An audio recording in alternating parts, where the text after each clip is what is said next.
All right, World War III update. I don't have much, but I got a lot. Something like that. Where do I start? Okay, yeah, I'll start here. There's going to be a lot on Syria here. We'll start with, I guess, the blast in Istanbul. There was a blast in Egypt. There was basically a bunch of attacks everywhere. I didn't get all the details. I know people died. I don't know who done it for sure, all that stuff, but yeah, you see, the Middle East is a rough place. There's no doubt about that. Warehouses of chemical weapons by the UN OSCE or whatever, the UN envoy that's in Syria, saying that the only evidence they found is that the rebels are using it. So Obama's guys are using it. All right. The Syrian elite forces. This is the new ISIS, Syrian elite forces. They keep changing the name. At first they were the Free Syrian Army. Then Al-Qaeda jumped in, so they couldn't call them Al-Qaeda because too many people were offended that the United States, particularly these soldiers who had been, spent the past 13 or 15 years fighting ISIS and Al-Qaeda and the Taliban. So they changed them into Al-Nusra. Then Al-Nusra didn't work out, so then Al-Sham and ISIS come along. And ISIS was supposed to be the varsity team. But at the end of the day, they all got their training from, al-Baghdadi, the ISIS leader, he was trained in Jordan with 4,000 others. So basically we trained ISIS. We trained them. And this is the thing about it. So they figure that the ISIS altogether is about 45,000 guys. And they're calling them now there's the Syrian Aleppo army, there's the Syrian or Damascus army, whichever. There's like there's 1,100 different jihadi groups in there, right? They all kind of go under this banner or that banner or whatever. But at the end of the day, you can kind of round them up. If you want to get the mentality of them, they're pretty much all ISIS. Some of the groups don't get along, we know that. But the Syrian elite forces, which are basically ISIS. These aren't elite forces. These aren't special ops guys. These are just the guys, the ragtag fighters that are there. Okay, and this is what the U.S. is calling them now. So, I keep going along here. Kind of off topic, but with, it just kind of plays into. Looks like the U.S. coast, particularly there on the west coast, I can imagine it would be the same up in Canada too. Cesium-134 and isotopin-131 are kind of starting to show up on the coast. And again, so it comes in waves, right? So the Fukushima disaster, that'll be felt for years and years and years. But just to keep you on top on that one. So the U.S. has sold off 18 billion of assets in 2016 of U.S. assets off to the Chinese. Same thing is going, like the Chinese are coming in and buying everything pennies on the dollar is basically what's happening. Corporation goes out of business, they come in, they buy land and everything. Now this comes from one of my subscribers. I made a comment of the Syrian army, they might be getting low on tanks by now, but apparently they still got quite a bit. I don't know what they got left, but the numbers were something like Syria has 5,000 tanks, 1,600 of which are T-72s. So, yeah, and then he made the other comment that he says the real problem is the body armor. They don't have the proper body armor. And I can see that too, because you look at the guys, I would say they probably have 1970s type army, equipment-wise, except for the new stuff coming in with Russia. But they're still flying MiG-21s that they can. They're keeping them in the air. They're making bombs for them. I don't think the Syrians, ammo-wise and stuff like that. I think the only place they're getting their ammo is from Iran and Russia, because I don't think they have a lot of ammo production. That's probably 90% of their problem is they can't afford to, blow off ammo willy-nilly. They've run through probably a lot of it. 6 years of war, not a lot of manufacturing. Again, that's why I say if you don't arm these Middle Eastern countries, they'll go to nothing. They'll stop fighting with the heavy weapons because they just can't afford to run them. They don't manufacture their own weapons, that type of thing. Most countries don't. They might make some ammo and stuff like that, but you get the idea. So that's the best way to get. Yeah, there's going to be people dying no matter which way you go, but the best way to deal with the Middle East is to isolate it and get out of there altogether. Don't back this group or that group. it is what it is. We're just making it worse. But anyway, Turkey's sending another 300 special forces to fight the Kurds in Syria. So again, what are the freaking Turks there for? You know what I mean? Like they want to overthrow Assad, but they want to fight the Kurds. Turkey's just a wild card and a half.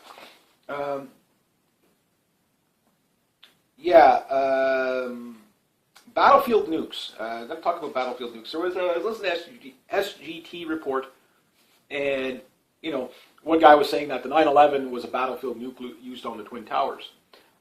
He says the evidence of that is the melted rock below. It takes a lot to melt rock. Jet fuel isn't going to melt rock. And the fact that it burnt for so long. But these battlefield nukes have low radiation output, so that's why you don't find a lot of it. But they did find some of the radioactive isotopes in the Twin Towers, so they say. Now, low-yield nukes, the concept behind them is Israel, for example, wants to use low-yield nukes because if they nuke their neighbors, say like Iran or Syrians or whoever, at some point, that radiation is going to take them out. So that's why they would be. And again, we had those reports of the Israelis last summer lighting off dirty nukes in the desert, but maybe they were using low-yield nukes too. That's a possibility, although no real evidence that's the rumor. Take that one with a grain of salt. But they also have these Dolphin-class submarines which can fire cruise missiles with low-yield nuke warheads. And remember, in 2010, there was that Israeli Dolphin-class sub that, it just strolled out of the harbor. Nobody knows where that thing is. It never came back, right? So, yeah, keep track on these. And of course, like Dreyfus Air Force Base with the 6 missing B-61 nukes. Those things have never been found either. This is kind of interesting. We've got a whole bunch of anniversaries coming up in 2017. The 50th anniversary of the Zionist siege of Jerusalem. The 50th anniversary of the USS Liberty. 100th anniversary of the Balfour Declaration. 100th anniversary of the Bolshevik Revolution. 100th anniversary of the U.S. joining into World War I because they got in 1917, not 1916 or 1914. 100th anniversary of the Schofield Prominence Biblo, the Christian Zionism, basically. I guess I might have pronounced that wrong. So basically 100 years ago, that's when, I guess the Judeo-Christian, Zionist Christian kind of faction kind of takes place. 300 years of the first Freemason Grand Lodge. 500 years of the Catholic and Protestant split, divide, and conquer.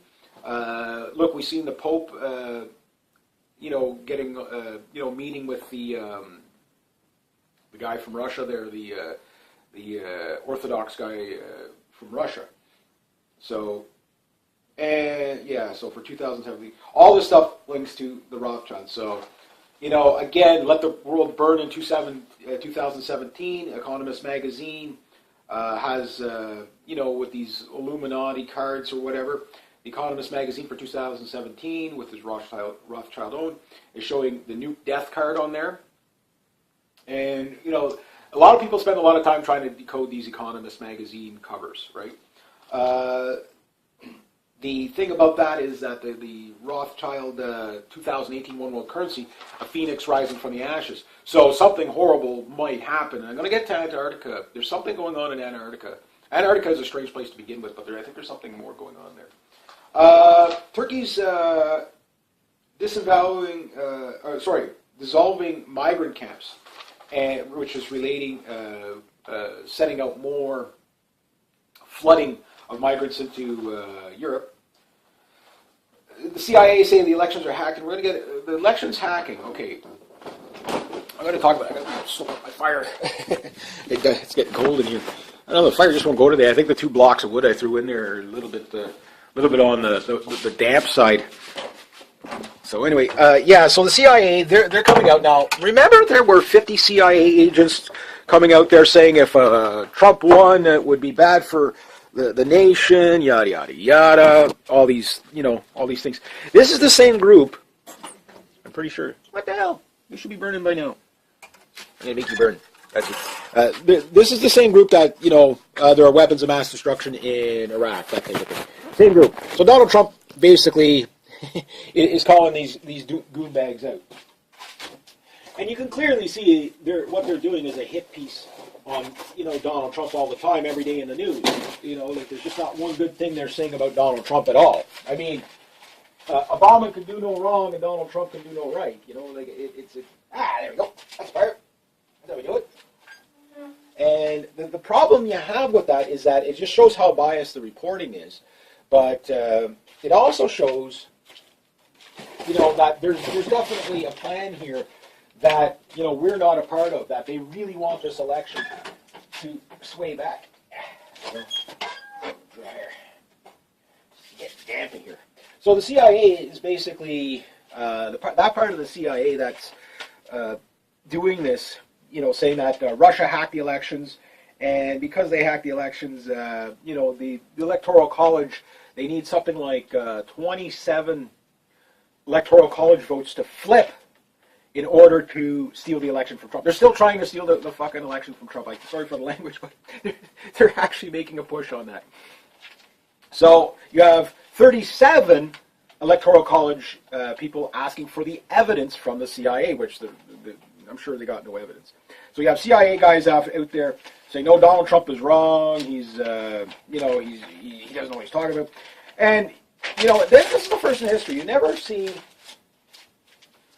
in the U.S., the president go against the intelligence service. But the FBI, on the other hand, again, is saying that, no, Trump is right. There's no conclusive evidence that Russia hacked the elections. Now, did they not? Nobody knows.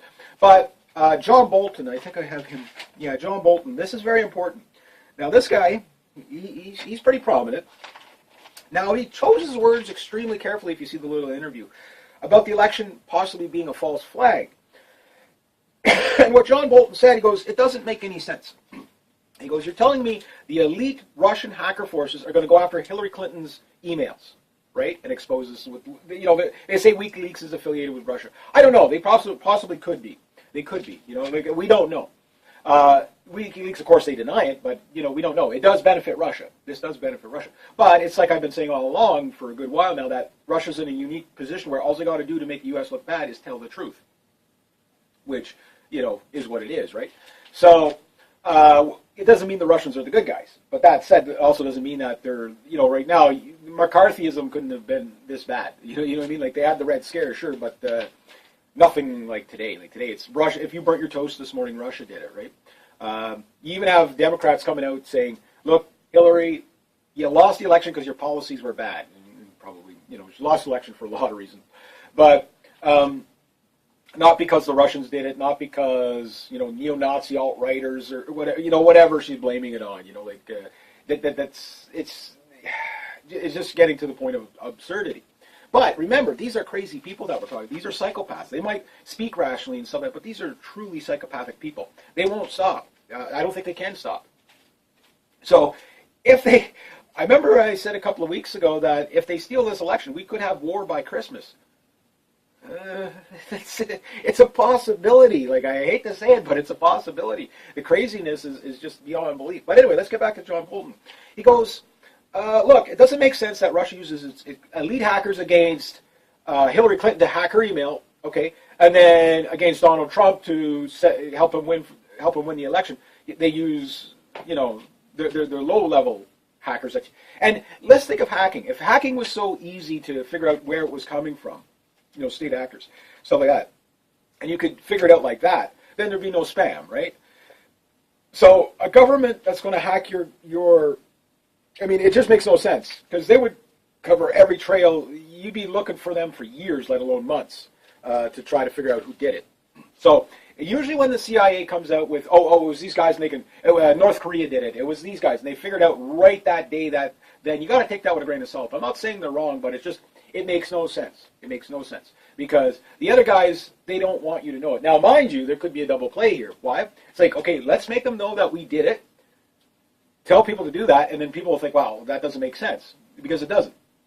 But this could be the spin. The Russians are this clever. There's no doubt about that. Is that they would do this too? Is like, okay, well, yeah, let's actually hack it, because we know the CIA isn't going to show the proof, because then it shows how they're going to find this stuff, and if they show how they find this stuff, it makes them vulnerable, so they can't do it. So they're in a rock and a hard place.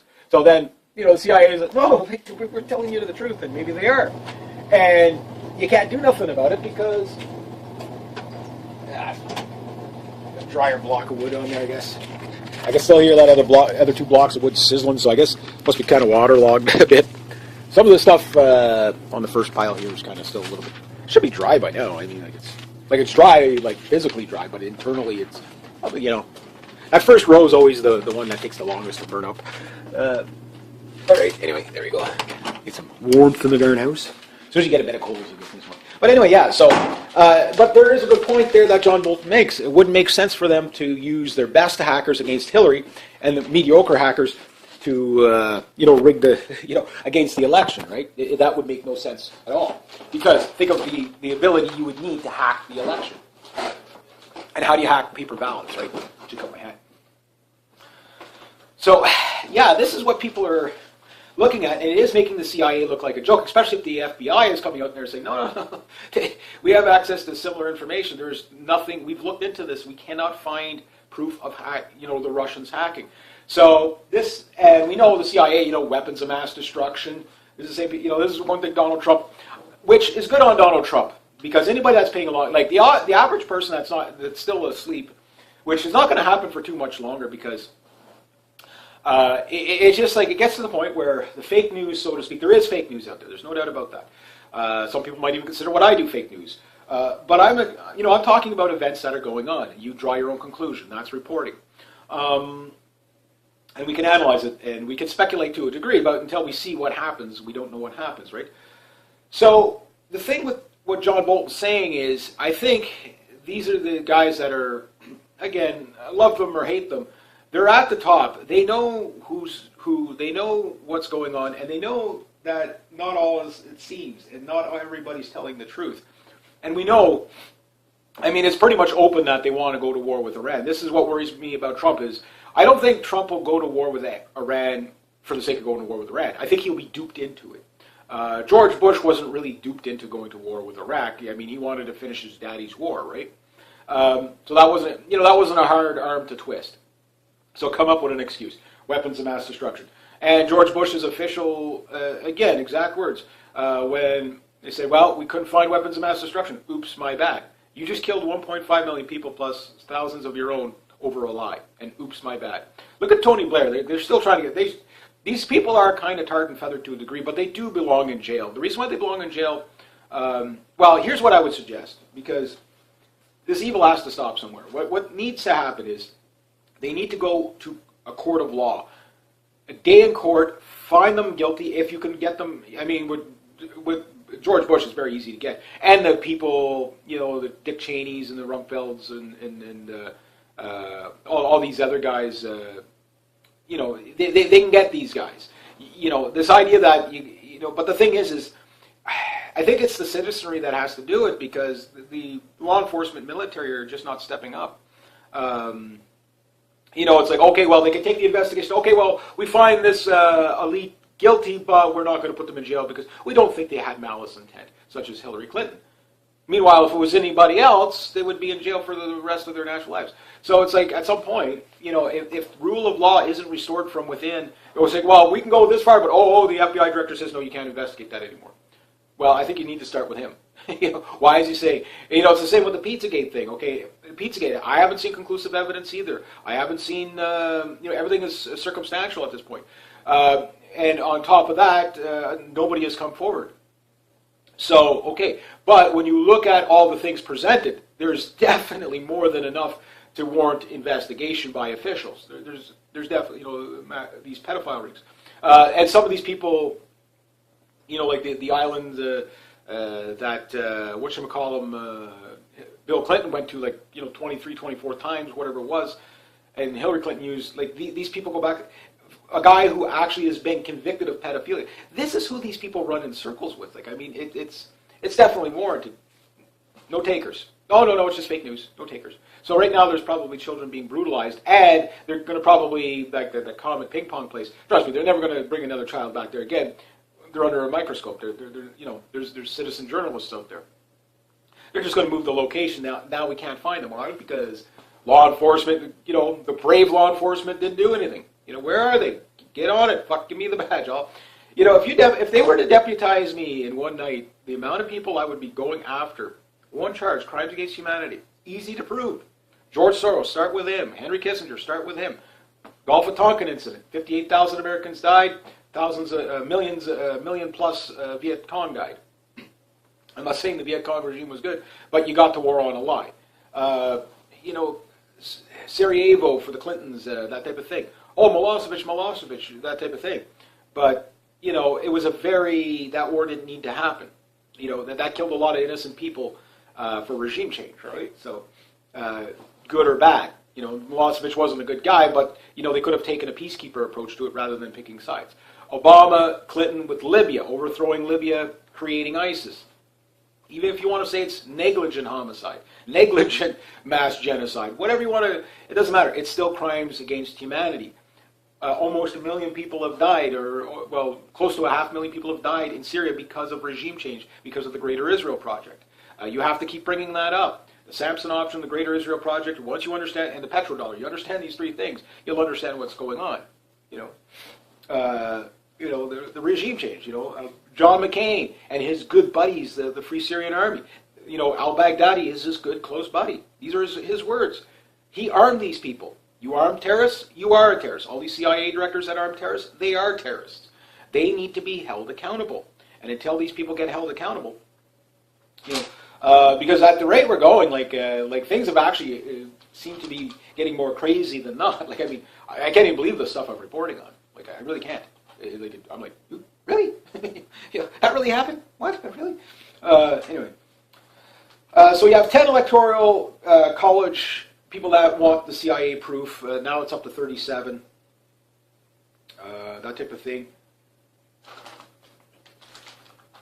Yeah, it's pretty crazy. So it does look like they are trying to get the electoral college votes to sway. The problem is that because what they want is, I don't know if they cast their votes. I heard the 13th and the 19th, and then I also heard the day before the inauguration. So I don't know what day it's going to be. You guys can fill me in down below. Why now? It makes more sense that they do it on the 19th if he's going to be inaugurated on the 20th of January. 19th of January to 20th. But I also heard they're going to cast votes now. Between 13th and 19th now. Or maybe they can if they want to, if they can do it early. I don't know. You guys fill me in. I don't know what's going on there. But that said, the idea behind the recounts, and Jill Stein, she made off like a bandit on this one. Again, Steins and Bergs. Again, this is where the distrust comes from, right? I'm not saying it's all the Jews, but the ones at the top, the ones that are in power, they do dirty things like this. Why is that? They're like frickin' Ferengi in Star Trek there. I'm not saying they're all like that, but the ones in power, Steins and Bergs. Look at, Bernie Sanders. Oh, anti-Hillary. As soon as Hillary wins, or as soon as Hillary steals the election from him, and he's, oh no, I'm behind Hillary 100%. No, you weren't. So you mean you just gave your principles away like that? Okay, well, I lost, so okay. No, I would still stick to my guns. Ted Cruz, I can't stand Ted Cruz. I think he's a slime bucket, but he sticks to his guns. He won't endorse Trump. Okay, at least he's consistent. I don't like him, but at least he's consistent. Jill Stein, oh my God, if Hillary gets in, I'd be terrified. Comes out with these recounts. Who's it going to benefit? The only person that can benefit, was supposed to benefit, was Hillary Clinton. However, these recounts keep coming back in favor of Donald Trump, which I think he's up by a total of 22,000 votes. So I don't know if Hillary Clinton will still have the popular vote. But if they get rid of the illegal votes, remember Obama on national television said, if you are illegal, you can vote and there will be no repercussions for you. So when anybody tells you, oh, well, there's 3,000 illegals that vote, oh, no, that's fake news. Just say, yeah, but Obama told them he could. Right on national TV. You can't deny that. I mean, he said, pretty much word for word, if you are an illegal, you can vote. There will be no repercussions for you. Pretty much word for word. Maybe not exactly that, but pretty close to it. on national TV. You can't take that any other way. So it's not unlikely that there would be 3 million illegal votes. Now you take away the 3 million illegal votes, Hillary Clinton loses by about 1 million votes, plus these extra 22,000. Now, I think the recounts are just to tie up time, not to really, because I think Trump actually, if you were to take away the voting fraud, the other thing you got to bring up is Operation Veritas. Again, people caught on camera, Democratic Party members caught on camera saying, yes, we've been rigging the vote since 1957. We bust people around and get them to vote multiple times. This is open fraud rigging. But what's the mainstream? But you can't believe that because that's fake news, even though we can see the person saying it. But however, take our word for it. Remember Obama out there before the election? There's no possible way to hack the election. It's not hackable. Don't worry about it. The election, and that was because people were worried that Hillary Clinton was going to try to steal the election, which she clearly did. I mean, I'm not saying people didn't vote for Hillary Clinton. Yes, there are idiots out there. But anybody informed, I mean, the amount of Democrats that voted for Trump is the highest in the GOP history. There's so many firsts for the GOP because of Donald Trump. Getting endorsed by the ICE Border Patrol. That's never happened to either of them before, I don't think. More African Americans voted for Trump and minorities voted for Trump than the GOP's ever had in their history. That type of thing. It go like just one thing after another. More military endorsements than just about. I even think maybe even Ron Paul, which had 90% of the military on his side on that. So that said, like again, and then just look at the rallies. The rallies should tell you everything. Tens of thousands of people standing outside the facilities where Trump would host a rally because you couldn't pack any more people in there. Where they had to cancel events for Hillary Clinton because they couldn't get enough people. They were paying people to come in to stand behind her. You see with Trudeau and everything, all these people standing behind and stuff like that. Some of them are volunteer or whatever. Like they'll go to a company and say, okay, bring me all your beige and brown people and whatever, put the rainbow behind me, make me look good. That's what they do. Okay, there's a lot of that, and I'm sure Trump does that too. But he didn't have to pay anybody to do it. You know what I mean? Where Hillary Clinton, she had to pay people to do it. Like her rallies, none of them really sold out. You know what I mean? Like they were. Yeah, there was a few rallies might have been, in some of the stronghold areas might have been okay, but nothing compared to Trump. Every Trump rally was sold out. He's doing his victory tour rallies there now, still sold out. So I believe Donald Trump took the popular vote, maybe not by much, but he probably, at least by 1 million to 2 million votes, he probably took the popular vote because we don't know how many fake votes there were in there, or multiple voting. And I'm sure multiple people probably, once they started hearing that Hillary Clinton was, the DNC was going out and getting people voting multiple times, I'm sure the other side, the GOP type people would have done it too for Donald Trump. But in the recounts, it shows you, once again, like I said, the conservative side is usually the more honest side. They're throwing out votes that voted for Hillary, not for Donald Trump. So, or whatever, the counts are coming back in favor of Donald Trump. And whatever. So, I think that's just to buy time because if Trump gets the popular vote from these recounts, okay, and he takes a slight lead in the popular vote, overall, and wins the popular vote, and then the Electoral College, overthrows him, you'll have, I don't know if the war starts on that day, but at that point, okay, fine, it's war then. The Civil War will begin. Now, mind you, this is what the world elites want. However, the problem with the world elites is we don't live in 1940s, 1950s anymore, where people could be, they don't know what's going on. Now they do. The only option the world elites have now is to cut off the internet. They have to do it because there's just too much news out there that they can't stay ahead of. They're not as in control as people think they are.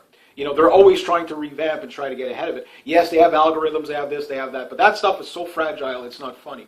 Because when you have people that think for themselves, they're going to draw natural conclusions. And these world elites, if the law enforcement and military don't do their job and keep the people safe, and they keep going against people just going along to get along, just following orders, well, at some point you're going to get a pitchfork revolution. I'm not making any threats, but these people are going to be hanging from street lamps. And it's Emperor Nero effect. They can't see they'll play the violin while Constantinople burns. You know what I mean? Like that's what they're going to do. So again, this election thing, it is a big part of it because if they do steal it for Hillary Clinton, I can't imagine the uprising. Mind you, they would love the uprising because the thing is there's two plays at this. The people that are going to see this and say, no, we know that's exactly what they want us to do. And this is, again, they've wanted gun owners to do a raid on Washington like crazy. Anything to get rid of the Second Amendment. They want that. Now, the Second Amendment, it doesn't protect the nation the way you think it does. It protects the individual because you got gun rights and whatever. If you understand it like that, that's fine. But again, a guy with his Glock 9 is going to be no match for an Abrams tank or an Apache helicopter or a Predator drone. He's going to be no match for that. That's not what wins war.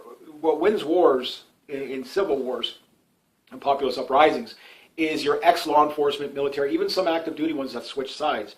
Because these guys, they don't go out fighting the populace in the street it doesn't turn into the Battle of Agincourt or whatever, or Gettysburg. It's not going to look like that. No, these guys are going to say, well, who are the politicians we have to take out? Who are the bankers we have to take out? Who are the NGO groups that we have to take out? That's who they hit. Because that's if War 101, stop the means of waging war. Well, who's waging the war? The bankers. So, it's going to be, Rothschild, Rockefeller, Soros, Kissinger, Brzezinski, these people that keep doing these things, Clintons, Bushes, Obamas, Blairs. These people, they've destroyed themselves and not even realized it. Because they think they have enough, they're the heads of the snake. The swords are coming for the heads of the snake, not for the rest of the body, which is just your regular law enforcement military. So, the guys, call them hellhounds, call them what you want, spooks with a conscience, patriots, whatever. I believe the law enforcement, active duty law enforcement, will be the most violent. Why? Because they know exactly, the difference between the law enforcement and the military is, the law enforcement guys, okay, they know who's bringing in the policies.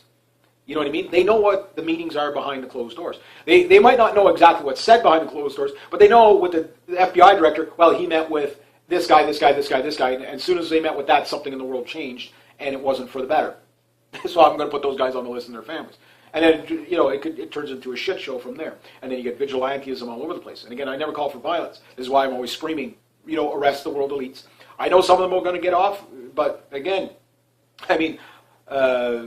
if you don't put these people away, if you have a family, if you love your family, you need to put these people away. They're going to get everybody killed. These people want a third world war. They're so psychopathic that they believe they could start a third world war, go in their bunkers underground, and come back and start the whole system over again. Latimer Len, in his memoirs, I can't stress this enough, this is the mindset of these people, was ecstatic when 20 million Russians starved to death so that they didn't have any more useless eaters. They could now start the economy. They didn't have any more. There was no waste. They don't look at people as human beings. They look at them as number, cattle, consumers. These people are completely over the deep end insane. Just because they talk rationally. Zygmunt Brzezinski, this guy froths at the mouth on the idea of doing a preemptive strike against Russia. So to see him standing beside Alexander Dugin, kind of, that's bizarre. Why doesn't Alexander Dugin just snipe this guy in the throat while he's there? You know what I mean? Like things like that worry me. That's what I mean. You can't leave it up to the hands of a few to run the world, or else they'll just turn it into a shit show, which they're doing. Clearly. Name one good thing these central bankers have done. Look, the United Nations is the enabling body with the henchmen of NATO. It's one system. The banking system is the military system. The military system is the education system. The education system is the governing system. The governing system is the economy. And it goes and it goes and it goes. And when you understand it as one system, and a system that is dying, then you understand the violence that's possibly ahead. And I can't stress that enough, that we are in not only bizarre times, but even Paul Craig Roberts I like Paul Craig Roberts because he's so mellow. It's like, yeah, we could all be dead really soon because the world elites are trying to get us into a war with Russia. And I guess he's at that age where he's like, I can't, take me now, whatever. I'm always begging for aliens come get me off this damn rock before everything. It's just the insanity. I don't want to deal with it anymore. How could people be so crazy? How could they be so crazy? I don't understand. I clearly, I analyze, I try to understand, I try to get to the bottom, but it's just at what point do putting a round peg into a square hole do you not get? It's just, I laugh, I cry, what do we do? Paul Craig Roberts, yeah, I'm with Paul Craig Roberts, yeah, they did it, cheers, yeah. They're trying to get us all killed. Yeah. What can you do? But if there were brave law enforcement military to restore rule of law, that is the thing that is alien. That's what breaks down your society, is the failure of rule of law. I can't stress that enough. These, people that keep covering for these world elites. No, somebody's got to have a set of cojones on them. Somebody's got to put, investigate Pizzagate from an official point of view. Somebody's got to go after the Clintons for their criminality and put them away. And, what does this director, FBI director, Hillary Clinton was found guilty. She was already found guilty. You can lock her up now. You can lock her up now. You know what I mean? Like, why is this guy covering for her? Again, it goes back to that dream I had there, where, again, not that I'm making any threats, but the one where I walk into the courtyard and there's a guy sobbing there with a rope around his neck, and I pull the thing down, he goes, snaps his neck, but not enough to kill him, so I pull out my pistol and I put him out of his misery and say, God, have mercy on your soul. They bring in Hillary Clinton. I do that.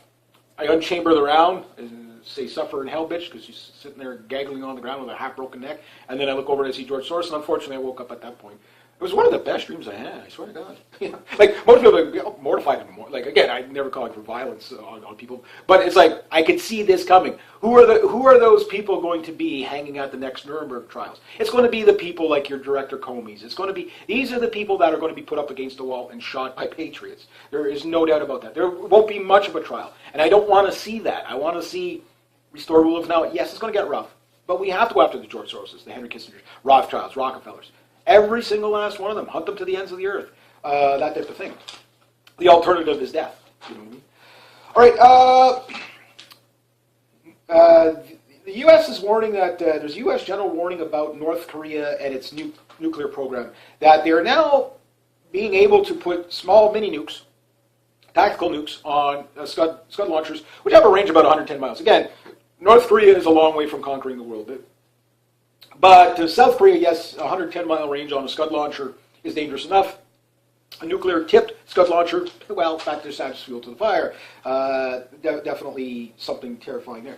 But again, North Korea, I don't think North Korea is ever going to be a problem unless you saber on it. You have to start the war with North Korea because they can't initiate it. They really can't. Maybe them with their tactical trackers. I don't know if you've seen little rocket-propelled rocket launchers on their tactical trackers. Mind you, those things ain't going to get stuck anywhere. They're as mobile as a tank. But tactical tractors. I'm not too worried about the tactical tractors. That type of thing. Is North Korea, are they a threat to the region? Yes, they're a threat to the region, but not to the world. Even with their nuke that takes, their intercontinental missile, the NK-41 or whatever it's called there. Oh, sure, it's got a 6,500 mile range or whatever, 6,500 kilometer range. Okay, 4,000 miles, yeah, you could hit the coast or something, but it takes them a week to get this thing prepared. You know what I mean? It's not Topol M.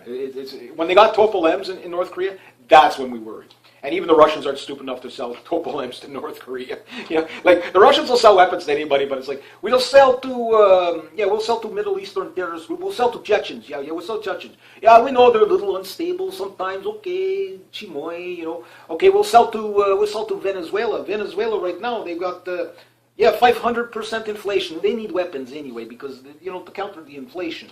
That's actually true. So, okay, we sell to Venezuela, we'll sell to Cuba, we'll sell to, South America, they're looking a little unstable, with the big U.S. there. They could be, maybe the DEA, if they want to move them out, we'll give them some weapons. Let's give weapons to everybody. How about North Korea? No, niet, chimoy.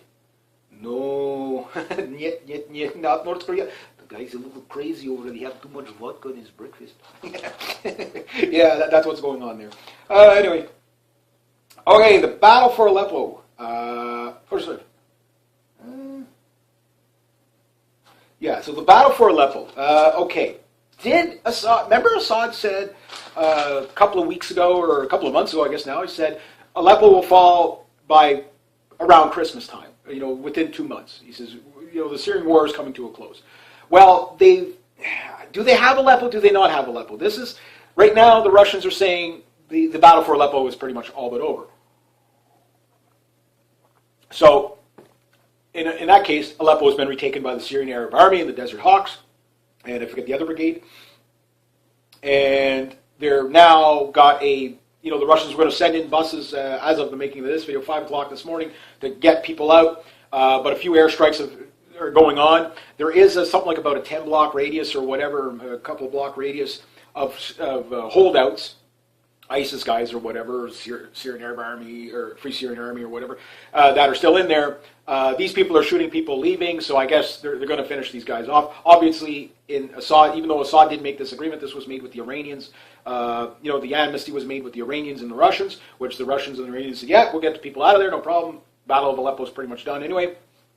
And it kind of is. Whoever's the only people left behind are ideologues. Anybody not smart enough to get out with the civilians is these are your most radical of jihadists. These ones, they're like 72 virgins. Here we come. Bring it. I'm sick of this damn war anyway. Yeah, what they didn't tell them is it's probably like there could be gays in the 72 virgins. Yeah, it's like they get sent to yeah. Hi Allah. Hi. How are you doing? I'm doing very good. Where's my 72 virgins? They are over there. They are very handsome men, because that's the only ones that died. They're all virgins. Yeah, that's your fellow jihadist. You can play Who's Knight in the Barrel, Yeah. But it makes sense. I mean, the women, there's women dying there, but mostly it's the men dying there. So, I think most of the virgins in Islamic virgins are going to be young men fighting age. So that's going to backfire. So because I don't think it says anywhere in the Quran that it's a male or a female virgin. So yeah, you got to watch out. It's always devils in the details. Eh? It's like it's like I kill you. Yeah, there you go. Knock knock. Who's there? I kill you. There you go. Yeah. Yeah. So the battle for Aleppo so on the mainstream here, and this is what blows my mind is you got the CBC. Oh, Aleppo has fallen. Okay, no, it was under the control of ISIS, and the Russians, the Iranians, and the Syrian Arab Army, and the Desert Hawks, and the other brigades have come in and pretty much liberated it. Oh yeah, but Assad's a dictator, so it's fallen. No, it's been retaken. It's that type of thing. And what they don't tell you is they're like, oh my God, it's horrible that the Assad regime is still dropping barrel bombs on. Well, the barrel bomb thing. I mean, yes, they are making makeshift bombs. There's no doubt about that. But they're making like 500 pounders. They're making C4 crushed into pipe bombs. Like these things are 500 to 1,000 pounds. They're flying, dropping them off of MiG-23s and MiG-21s. And whatever, and the rest are like the FOB 500s and stuff like that the Russians are dropping. The Syrians are using those with the MiG-29s and whatever. The thing is that these barrel bomb things, again, a bomb is a bomb is a bomb. You know what I mean? Like if the idea is to drop it precisely on your enemy and kill them, well then that is what it is. But the thing is this little holdout that's in Aleppo, they're not going to do very well. So what I said, you watch it, once Syria gets stabilized, that's when you're going to start to see the attacks on Israel, the attacks on, I think they're going to come through Lebanon, because I can imagine the Kurds and Hezbollah will probably back the Lebanese, and the Iranians are definitely going to back the Lebanese. They already are. They're already backing Hezbollah. I mean, Hezbollah has tanks now. So I don't know if the battle will be on the Golan Heights, but it definitely might be on the Lebanese-Israeli border. The Israelis have been having a hard time with the Lebanese Communist Army. I don't know how big the Lebanese Communist Army is, but I just remember hearing of the faction. They could have a bunch of different factions in there, because some people, I never heard of the Lebanese Communist Army before. But there's a whole bunch. I mean, there's a whole bunch involved in Syria. That's why I say don't be afraid to go over some of my older World War III updates, because there's always so much information in there that it might not have been relevant back then, but now, okay, we get it.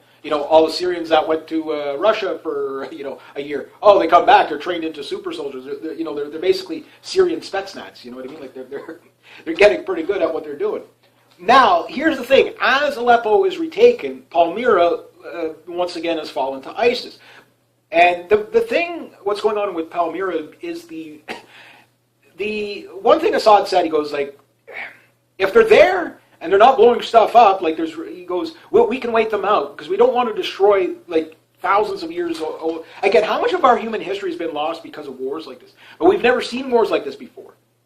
Where you can destroy, ancient ruins and whatever. I mean, the story of Napoleon blowing the nose off the Sphinx with a cannonball. Okay, yeah, but the Sphinx is still there. You know what I mean? Should Napoleon have done that? No. I mean, have some respect for the architecture, because this is a part of our human story, right? So how much of it is lost? And in Iraq, there's a lot of ruin sites that are caged off to the public because, for example, the Sodom and Gomorrah, the oxen, that oxen, these things start to pop up, and it's like, oh my God, these things I'm not saying that the Bibles are 100% accurate. I do believe they are written on historical events. I do believe it is basically the accounts of the times, that type of deal. The divine part of it, you can take that wherever you want. Some people just take it as a divine thing. But I look at it as, and this is where atheists and stuff like that usually drop the ball, is they look at it, and they look at it and say, well, it's all mythical or whatever. Don't take any, nothing into it. They're like, no. There's a lot of clues here. The flood of Noah. I mean, yes, there's been a lot of floods, sure, but one of them might be the Noah flood, and that was an event that happened. Did Jesus really walk on water, or was it just a nice shiny puddle that made him look good? Who knows, right? Or sand barge in the middle of a lake. You know what I mean? Like, you don't know, that type of thing. So the case in point is that you got to read it, you got to look at it, and all the books. Like if you look at the Quran and the Bible, how much stuff it correlates because they're talking about the same events from different points of view. Whatever. Yes, the people might have been more superstitious or religious or whatever back in those days, which would give it more of a divine spin, but of stuff they didn't understand. But the events may have happened. But until you find evidence of the stuff, I mean, it's kind of one of those things. Until you find these ruins, you don't really know what happened. So when you see guys, douchebags, blowing these things up, and that's how they're holding Palmyra, a lot of it is more, rather than holding the people, is they don't want to bomb it because of the infrastructure. So they can wait this out. But however, ISIS is regrouping in other areas. They have won a battle here. They haven't won the war yet. But think about it this way. As Syria stabilizes, Saudi Arabia, Qatar, Israel, and Turkey will be destabilized because it gives the Syrian army time to regroup, do more training, arm up, and that's what they're doing right now. They're taking advantage. Okay, let's do all the maintenance on the tanks. Let's modernize. Let's get all the ammo we need, and on to the next battle. They still have a lot of work to do to flush these douchebags from their country. And they are going to kill every last one of these ISIS guys. There's no doubt about it. Yes, Assad gives them safe passage from time to time to get out of the area. But that's just to retake the area. Once they retake the area, they're still going to keep killing these guys. Now, that said, if the war was to end, let's say Donald Trump gets in and he says, that's it, we're not backing. Remember, Obama just green-lighted giving weapons to anybody that's fighting Assad. He's just done that. That was my last report. So that means it doesn't matter if they're ISIS, if you can vet them, if you can, like again, this new, what did I call them again? Syrian elite force. Again, who are these guys made up? They're made up of Al-Sham, Al-Nusra, Al-Qaeda, Free Syrian Army, ISIS, ISIL, IS, pick one. Again, you got 1,100 different jihadi groups to pick from. They're all kind of like-minded. They're all kind of doing the same thing. Most of them aren't even Syrian. They're mercenaries. But if a Trump comes in, and they can't, the Electoral College can't steal the election from Trump, well, then, I mean, if you look at the Ukraine, you look at Syria, that's what regime change looks like. That's what they're trying to do in the United States right now, is regime change in the U.S. to overthrow Donald Trump. It's that clear. So the thing that leaves you with is that if Trump does get in and he says, okay, that's it, we're going to work with the Russians, and we're going to work with the Syrian army to overthrow ISIS. We're no longer going to, and Trump has hinted at this, perhaps we should stop arming these groups until we know who they are. And, the State Department has said sometimes we can't vet them. We don't know who they are. And the $50 million that trained, it might be 4, possibly 5 guys. I mean, they can't even confirm it's 5 guys. You know what I mean? $50 million to train up, fighters for themselves. And you got this general out there saying it's possibly 4, maybe 5 guys. Like, you can't even say 5 guys. It's 5 guys. We got $50 million. We trained 5 guys to fight against Assad, so the rest are ISIS. And you got the State Department saying we can't vet these guys. We don't know which ones are the moderates, which not. We know there's crossover. This is all openly admitted that they are arming ISIS. The United States of America is arming ISIS. Israel is arming ISIS. Turkey is arming ISIS. Saudi Arabia is arming ISIS. And the list goes on and on and on. I'm sure we're doing it to some degree here up from Canada. But, the UK, everything, they're all arming ISIS. Anybody that is backing the rebels is backing ISIS. That said, when you greenlight saying any weapons you want, just as man-pad launchers are being sent to Syria to shoot down Russian and Syrian aircraft, again, we don't care which group they go to. We're just going to, there is no weapons delivery ban on any group. It's if you're fighting Assad, again, that's how bad they want regime change there. So regime change in the United States is the next thing. Why? Because they have to overthrow Trump if he's the real deal. They can't allow this. Because what happens to the ISIS guys the day Trump says, we're not sending any more ammo to these guys? I mean, we know about the largest ammo delivery to Ramstein base there, the freighter full of like 600 shipping containers of ammunition, or 200 shipping containers of ammunition, whatever it is, going to be going to Syria. It's it's going to Germany there now, if it's not there already, from a couple of weeks ago. That's to go to ISIS, the TOW missiles, the anti-tank.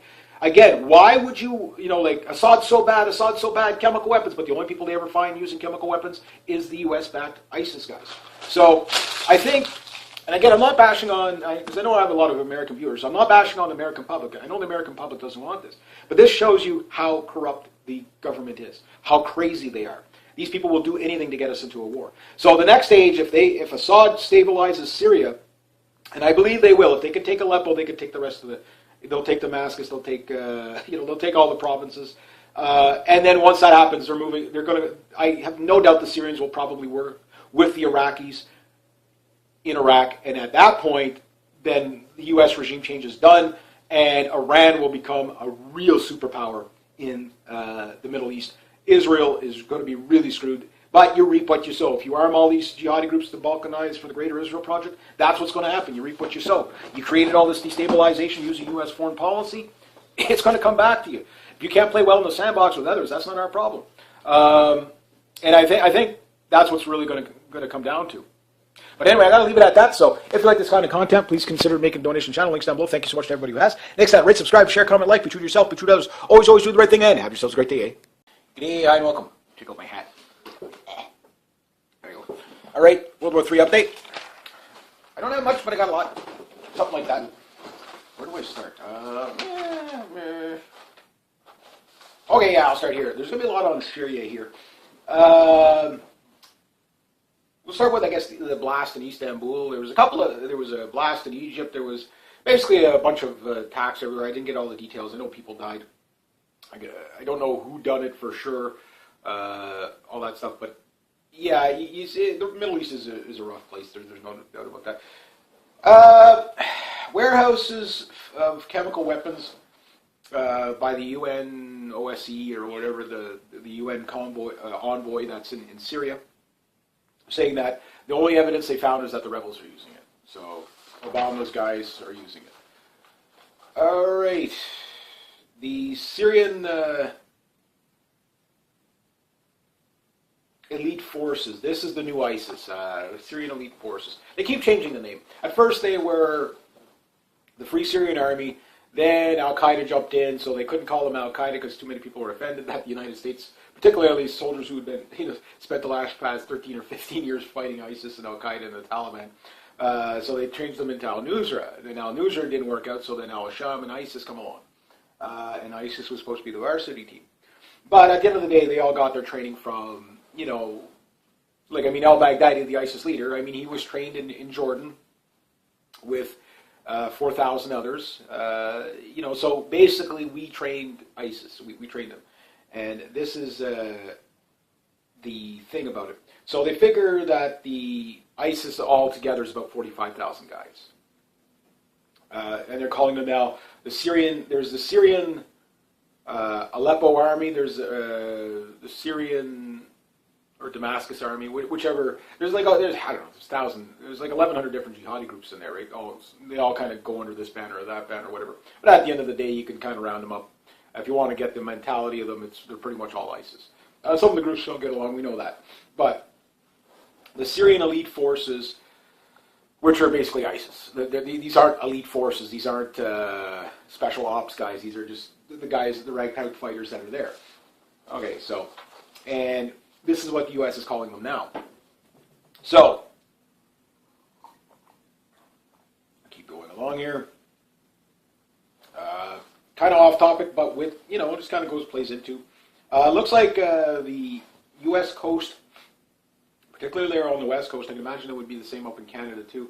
Cesium-134 and isotopin-131 are kind of starting to show up on the coast. And again, so it comes in waves, right? So the Fukushima disaster, that'll be felt for years and years and years. But just to keep you on top on that one. So the U.S. has sold off $18 billion of assets in 2016 of U.S. assets off to the Chinese. Same thing that's going, like the Chinese are coming in and buying everything pennies on the dollar is basically what's happening. Corporation goes out of business, they come in, they buy land and everything. Now this comes from one of my subscribers. I made a comment of the Syrian army, they might be getting low on tanks by now, but apparently they still got quite a bit. I don't know what they got left, but the numbers were something like Syria has 5,000 tanks, 1,600 of which are T-72s. So, yeah, and then he made the other comment that he says the real problem is the body armor. They don't have the proper body armor. And I can see that too, because you look at the guys, like I would say they probably have like 1970s type army, equipment-wise, except for the new stuff coming in with Russia. But I mean, they're still flying like MiG-21s that they can. They're keeping them in the air. They're making bombs for them. I don't think the Syrians, like ammo-wise and stuff like that, I think the only place they're getting their ammo is from Iran and Russia, because I don't think they have a lot of ammo production. That's probably 90% of their problem is they can't afford to, blow off ammo willy-nilly. They've run through probably a lot of it. I mean, 6 years of war, not a lot of manufacturing. Again, that's why I say if you don't arm these Middle Eastern countries, they'll go to nothing. They'll stop fighting with the heavy weapons because they just can't afford to run them. They don't manufacture their own weapons, that type of thing. Most countries don't. They might make some ammo and stuff like that, but you get the idea. So that's the best way to get. Yeah, there's going to be people dying no matter which way you go, but the best way to deal with the Middle East is to isolate it and get out of there altogether. Don't back this group or that group. It is what it is. We're just making it worse. But anyway, Turkey's sending another 300 special forces to fight the Kurds in Syria. So again, what are the freaking Turks there for? You know what I mean? Like they want to overthrow Assad, but they want to fight the Kurds. Turkey's just a wild card and a half.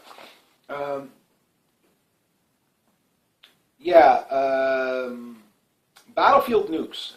Let's talk about battlefield nukes. I was listening to SGT report, and one guy was saying that the 9/11 was a battlefield nuke used on the Twin Towers. He says the evidence of that is the melted rock below. It takes a lot to melt rock. Jet fuel isn't going to melt rock. And the fact that it burnt for so long.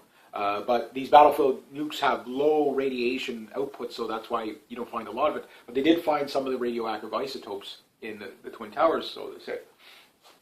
Now, low-yield nukes, the concept behind them is Israel, for example, wants to use low-yield nukes because if they nuke their neighbors, say like Iran or Syrians or whoever, at some point, that radiation is going to take them out. So that's why they would be... and again, we had those reports of the Israelis last summer lighting off dirty nukes in the desert, but maybe they were using low-yield nukes too. That's a possibility, although no real evidence to... That's the rumor. Take that one with a grain of salt. But they also have these Dolphin-class submarines which can fire cruise missiles with low-yield nuke warheads. And remember, in 2010, there was that Israeli Dolphin-class sub that, it just strolled out of the harbor. Nobody knows where that thing is. It never came back, right? So, yeah, keep track on these. And, of course, like Bifus Air Force Base with the 6 missing B-61 nukes. Those things have never been found either. This is kind of interesting. We've got a whole bunch of anniversaries coming up in 2017. The 50th anniversary of the Zionist siege of Jerusalem. The 50th anniversary of the USS Liberty. 100th anniversary of the Balfour Declaration. 100th anniversary of the Bolshevik Revolution. 100th anniversary of the U.S. joining into World War I because they got in 1917, not 1916 or 1914.